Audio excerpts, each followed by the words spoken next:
engineer. I'm not an astronomer. I got into this, basically through the company. The Aerospace Corporation is a nonprofit corporation in California that supports the National Defense Program primarily, and other programs for the Air Force and so forth.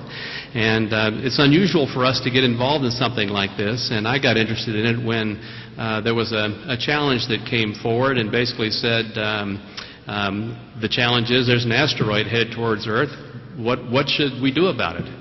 And it was clear that when we did that little study that we aren't very far along in actually dealing with those kinds of problems. So we had a couple of conferences. We had some, as Christoph said, we had some real experts come in to help sort of lay the ground on where we are. And what I'm going to do today is give you a summary of some of those discussions and some of the conclusions that were reached at some of these conferences.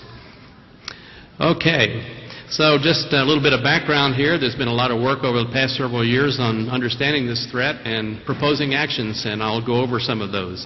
As Christoph said, we had 2 conferences. We've covered a number of different topics there. What do we know about the threats, the consequences of an impact, techniques that could be used for deflection, deflection mission design, disaster mitigation, and then some of the some issues that you may not think about but actually are really key to doing a deflection mission. The technology is one thing, the decision to act is another. We'll talk about that. So the topics here, is this something we should care about? What's the nature of the threat? What do we do if we detect an object? What are the non-technical issues that we should be thinking about? And what's next? Some recent close approaches that didn't hit, and there are several of these. 100-foot, the top one is a 100-foot diameter asteroid that was reported to pass within 26,500 miles. That's a 100-foot diameter.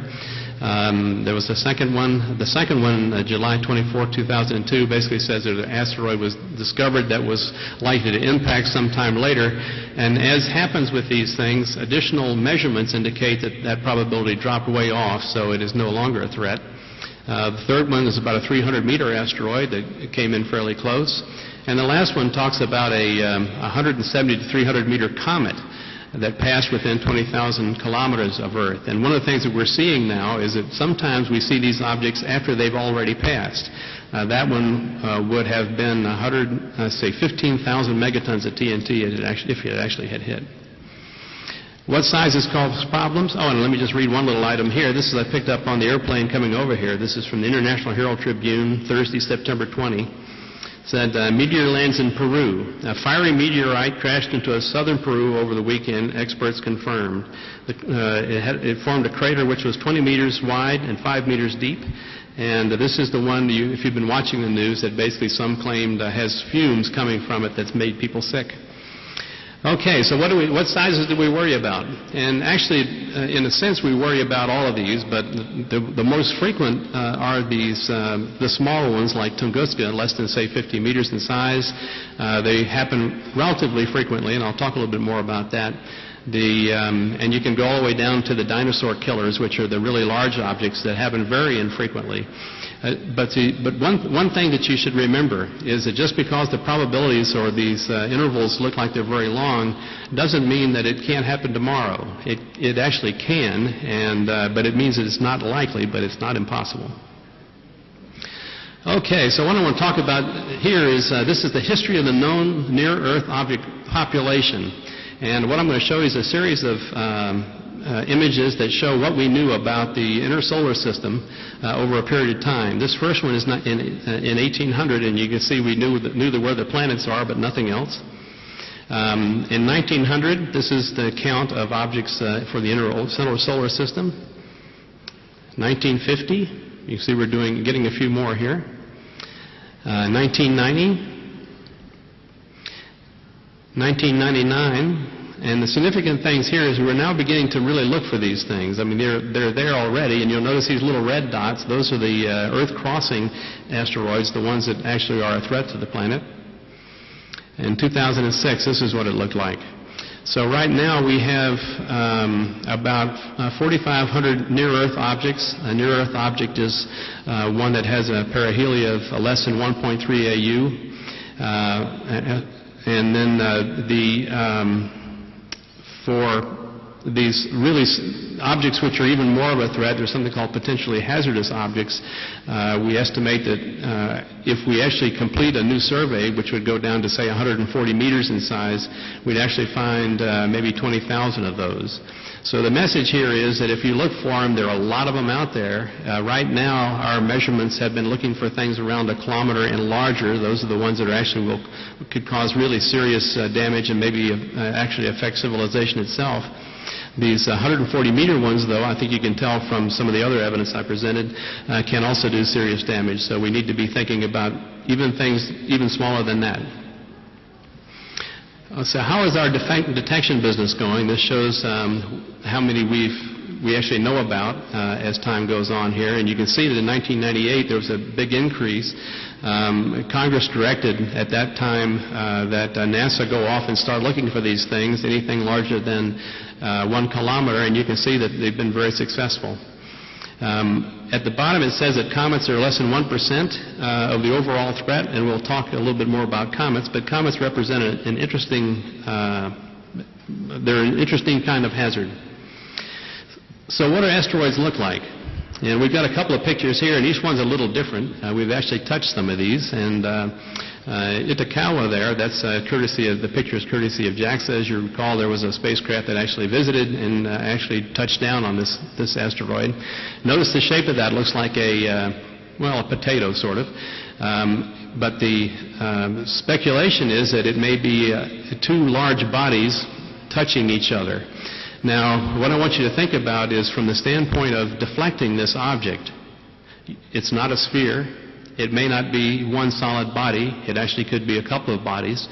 That represents a challenge for engineers to actually figure out how you would move this object, move it off of its orbit without breaking it apart and potentially doing other kinds of damage. That lower one is also interesting because you'll notice it has a moon.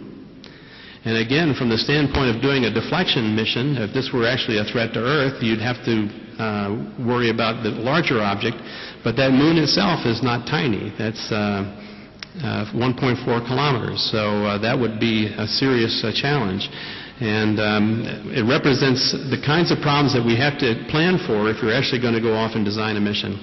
See that some of that is as you observe these objects more and more, you get more information, you're able to improve the orbit, and you can see here that it takes, in this case, over 20 years to get this object up to the point where it has a 50% probability.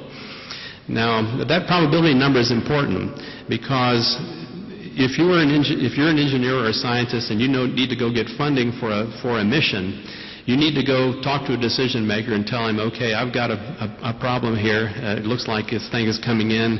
The question back to you is, what's the likelihood? Well, in this case, it would be, if you look at it some 30 years ahead of time or longer, it's a very low probability, so why am I going to spend the money? This is typical. This is a fairly large object that we're looking at here, but for smaller objects, that time frame is compressed. So it can be a real problem and represents one of the challenges that would be faced if a threat is detected. And by the way, that last bullet, some is not seen at all. Right now, we're looking for things that are around a kilometer in size and larger. There is a plan to go down to 140 meters that has not been funded yet. But even something the size of Tunguska, right now we would not see at all, or be unlikely to see it, let's put it that way. So those can happen anytime. A little bit about comets. Comets, as I said, represent an interesting threat. This picture you see here shows a comet up on the top left, and you see the little tail that's typical, but you also see what's illustrated there is a cloud of debris. As these comets flow along through their orbit and they get close to the sun, some of their material boils off, these little particles go off, and they follow basically along the comet's orbit. This shows what it looks like here. And what I'm going to show you in a second is basically where this orbit passes through the plane of the ecliptic, and you'll notice some little ellipses. And one of the things that's typical of comets, by the way, is, or can be in this case, this is Comet Tempel-Tuttle, is that the relative velocities can be quite high. This one has the particles are 70 kilometers per second when they enter the Earth's atmosphere. Okay, now this is an interesting picture because it illustrates why that Earth is actually a sensor, and we're being hit by all kinds of things all the time. And in this particular case, we're actually recording the number of micrometeoroids hit over a period of time. The picture on the top left is where those ellipses from the various debris fields that were generated in the comet's past perihelion occurred. The blue line represents and the dates represents the path of the Earth through that field of debris.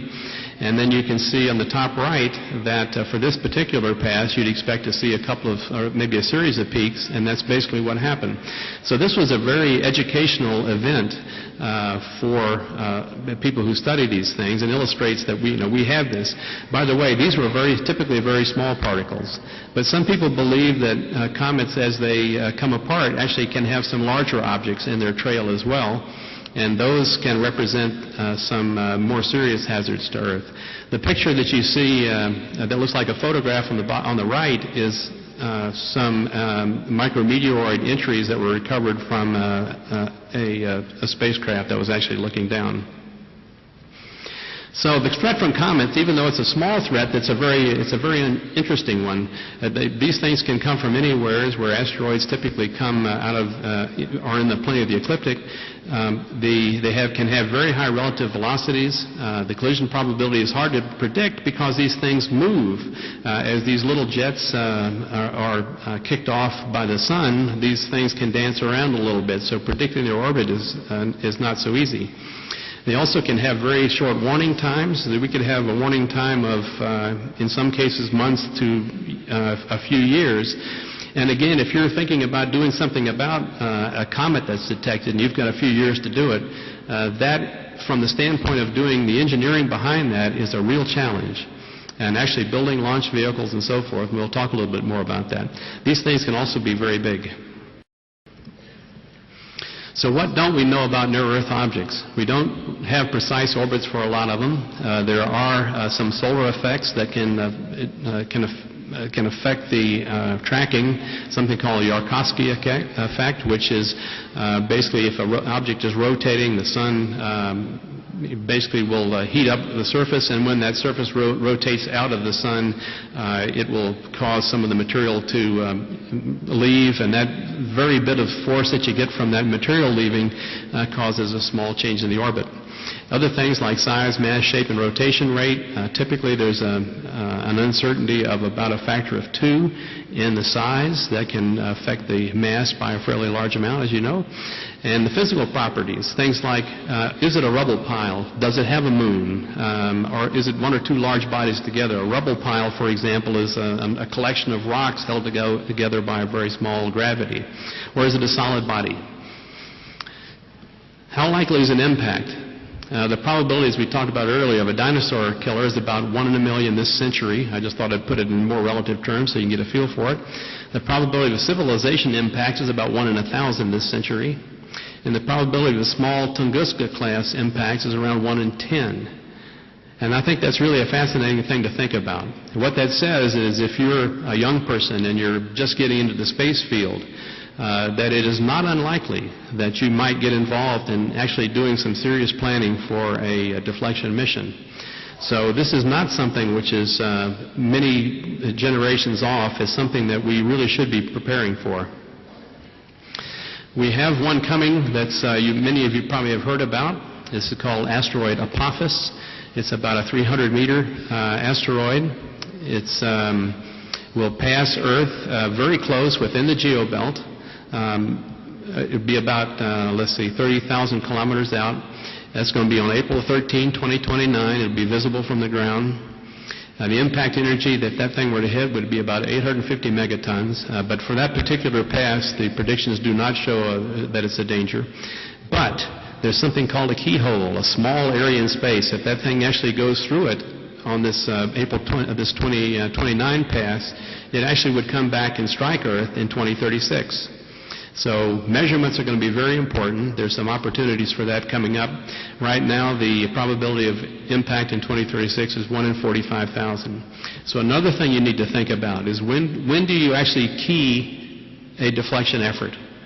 Is 1 in 45,000 too big? Is it 1 in 1,000? 1 in 100? What is the magic number? So these are things to be decided. Talk a little bit about how you actually deflect these. Some of the basics, I mean, basically this simple picture just says you don't want to have the asteroid and the Earth in the same place at the same time.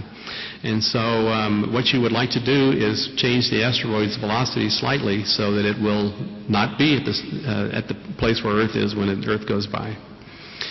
This talks about how big the impulse has to be. And as you can see here, time is critical, because if you're out, say, in this particular case, if you're 10 years prior to impact, the delta V that you would actually need to give to an asteroid is in this particular case, is very small. It's on the order of a centimeter per second. But if you wait and you can't decide for a long time, that number rapidly goes up. And from the standpoint of actually imparting a delta V, it means you've got to do some more heroic things to do that. And that is an issue. You'll notice there that there are 3 different curves. And the issue there is how much do you want to miss Earth by? And you can see that as you try to move this asteroid more, it costs you more. So some of the requirements for action are that we must know that we have to know there's a threat with sufficient time to take action. That means you have to identify it and be willing to go do something. It has to exceed some threshold, and I mentioned that's this probability of impact number. What is the right number? You have to know the size and mass. If you're designing a spacecraft or some kind of something to actually bump an asteroid, you need to know how big this thing is. You have to have some mission concept technologies available. For example, you have to have launch vehicles. How many launch vehicles do you need? How many spacecraft do you need? What kind of technologies do you want to use? And we'll talk a little bit more about that. You have to decide to act. And that, I think, is going to be a really interesting issue once we have to do that, because you have to allocate funding. Decision makers are going to have to understand that this is a real threat and have to take some action. And you have to resolve these non-technical issues. For example, the public is going to be aware of this. What is the public response going to be? What are the public pressures going to be? And time is critical, so you can't mess around. Some of the deflection options we'll talk about are slow push and impulsive. This is one that's relatively new. It's called the gravity tractor. Some of you may have heard of that. This is where you actually would plant a spacecraft or park a spacecraft very near an asteroid and let the gravitational attraction between the two slowly pull the asteroid away. This is one that would require a lot of time. It would require station keeping. Some of these are conceptual at this point and haven't been proven. This is another one that's it's easy to conceive of, but it's very difficult if you think about it in detail. This is actually called a mass driver. You'd land on a NearEarth object, you'd dig material out of that object, and then eject it at a high speed. But we don't know how to attach to an asteroid. And also, if the asteroid's rotating, that means you just can't use one of these things, because it'll rotate to a position where that device will not work very effectively.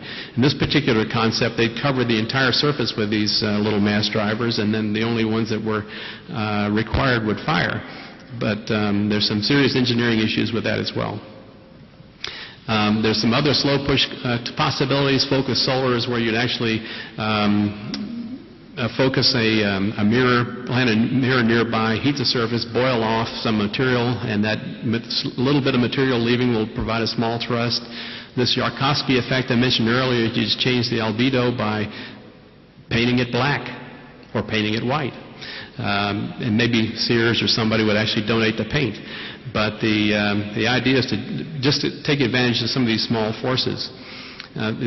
The space tug is another one where you'd actually attach to and pull or push a NEO. Again, the business of attaching is not trivial. And then the pulse laser, where you'd actually have a laser that would, again, park nearby and boil off surface material. Kinetic impact may be the most the farthest along as far as development goes. This is where you'd actually hit it with a bullet. We've done this on one case. The deep impact is one, and you can see the picture here from that. Basically, you just run a high-speed projectile into an object and impart momentum. One of the interesting things about this, though, is when you strike it, there's ejecta that comes out. That ejecta can actually multiply the effectiveness of the impact by as much as a factor of 20. So you can increase the momentum transfer if you know a little bit about the characteristics of the body and how that is going to respond to an impact. This is an example of a mission design that was done by Aerospace for the 2004 conference. And this uses a nuclear explosive to basically nudge an asteroid. In this particular case, the nuclear device is set off at a range of about 20 and 30 meters above the asteroid. The objective is not to break it apart, and again, if you remember, we don't know what it's made of, so you'd like to nudge it gently. And the concept here is to set off a device that will actually boil off some of the surface material over a large area, and that material again will give a small delta V. So that was one that we actually sized. We look at the launch vehicles for, and so forth. Some other impulsive techniques are things like conventional explosives. Unfortunately, they don't take a lot. They don't have a lot of capability on something like this. One group of mine experts basically said that they could actually get on an asteroid, drill holes in it, put some explosives in there, and blow it apart. This is like Deep Impact or Armageddon, one of those.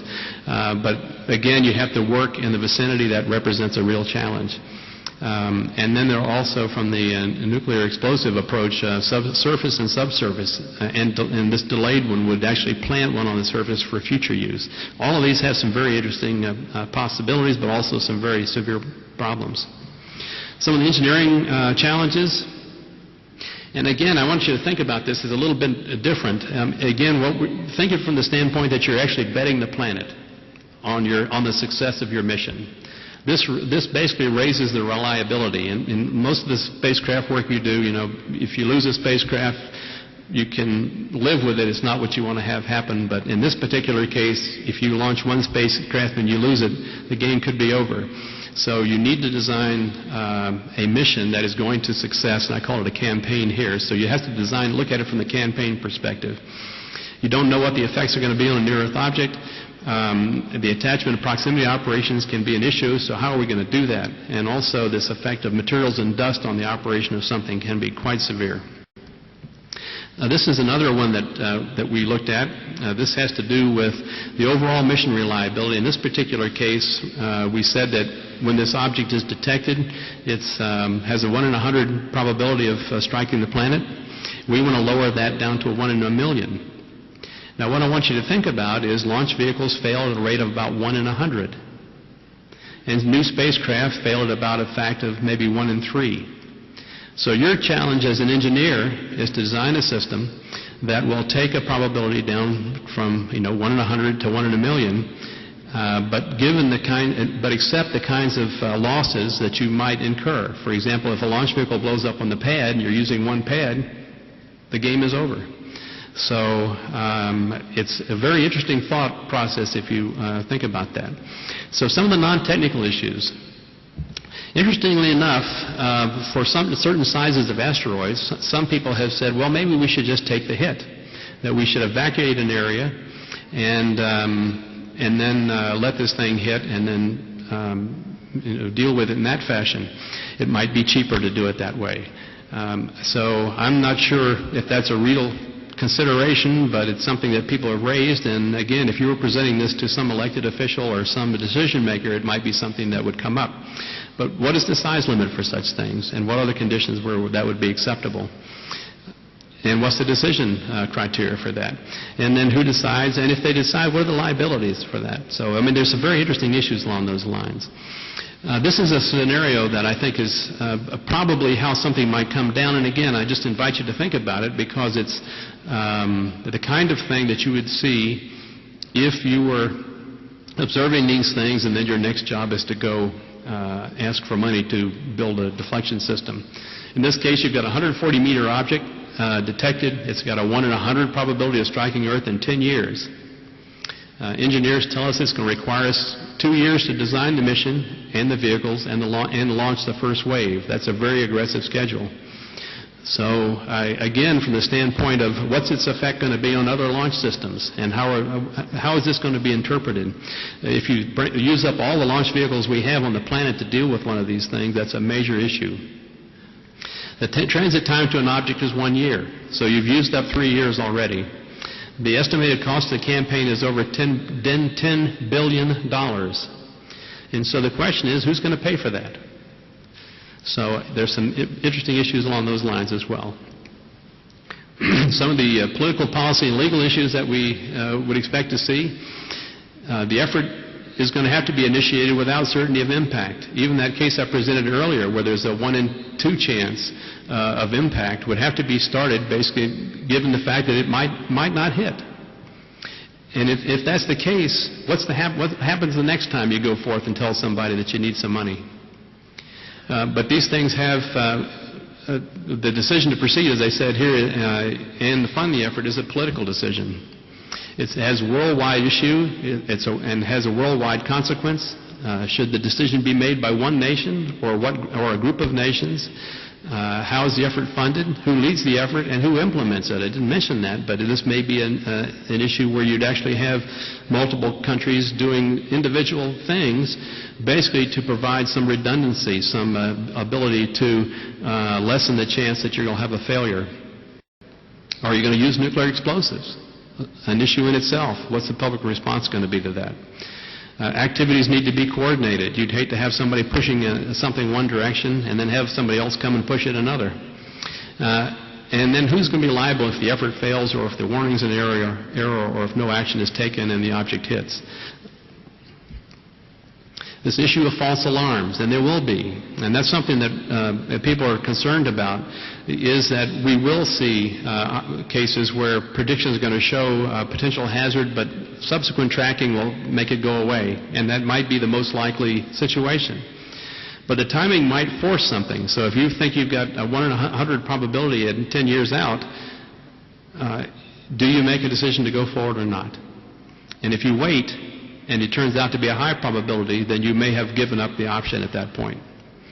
How do we maximize the utility of false alarms? For example, there are going to be some, but how do you make something out of that? And I suggest development of lessons learned and develop a timeline for critical technologies and decisions as you go along.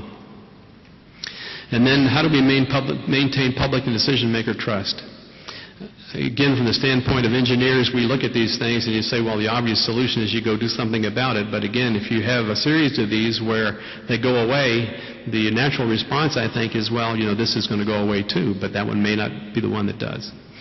So some of the recommendations for political policy and legal are that we need to develop an international protocol for use in situations when critical decisions relating to threat and disaster mitigation are required.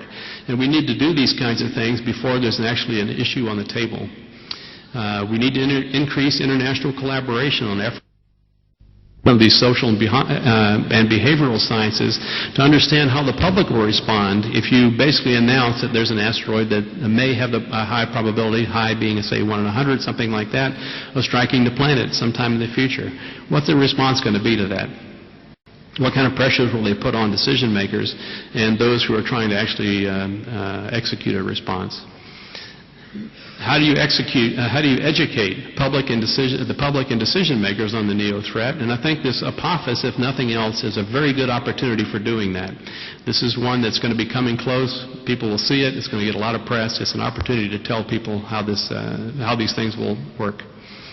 And then use some demonstration missions. The technology, as I've talked about, except for the kinetic impactor, which has some limited capabilities, have never been tested. We don't know how they're going to respond, how they'll work, or how a NearEarth object would actually respond. And then this last one talks about conducting periodic surveys to help assess public understanding of this issue. Suppose 5 minutes, yeah.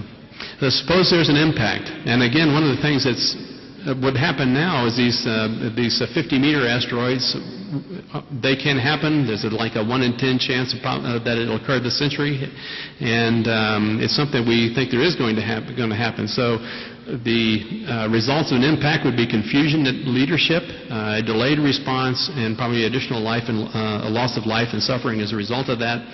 Some of the recommendations are that that disaster agencies include the kinds of disaster that we might see from the impact of a 50 to 140 meter class object, say, thinking that we don't really see those now, and as a part of their mandate. So in other words, if they're doing a simulation of a tsunami or an earthquake, include a neo-disaster, something you think about as well. If we have one in the Pacific, you could have a tsunami that would affect the Pacific Rim.